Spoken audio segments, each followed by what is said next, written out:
नाज़रीन, खबरों के सिलसिला को आगे बढ़ाते हुए अब रुख करते हैं देपालपुर का, जहां ABC न्यूज की ब्यूरो चीफ सलीम अख्तर जंजुआ की रिपोर्ट के मुताबिक देपालपुर में महंगाई के सताए लोगों पर एक और सुतम ज़रीफी। चिकन गोश्त के साथ साथ सब्जियों और फ्रूट की कीमतों में भी इजाफा। चिकन की कीमतों में इजाफा पर शहरी और दुकानदार गहरी तशवीश में मुब्तला। चिकन गोश्त का रेट फी किलो 400 रुपए से बढ़कर 650 रुपए तक पहुँच गया और बीफ गोश्त का रेट 750 से बढ़कर 900 रुपए हो गया।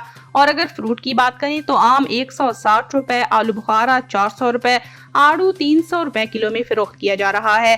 गोश्त और फ्रूट भी गरीब की पहुंच से दूर होता जाता दिखाई दे रहा है। मार्केट से प्राइस कंट्रोल कमेटियां बिल्कुल गायब। आवाम का AC देपालपुर और वजीर आला पंजाब मरियम नवाज से नोटिस लेने का मुतालबा।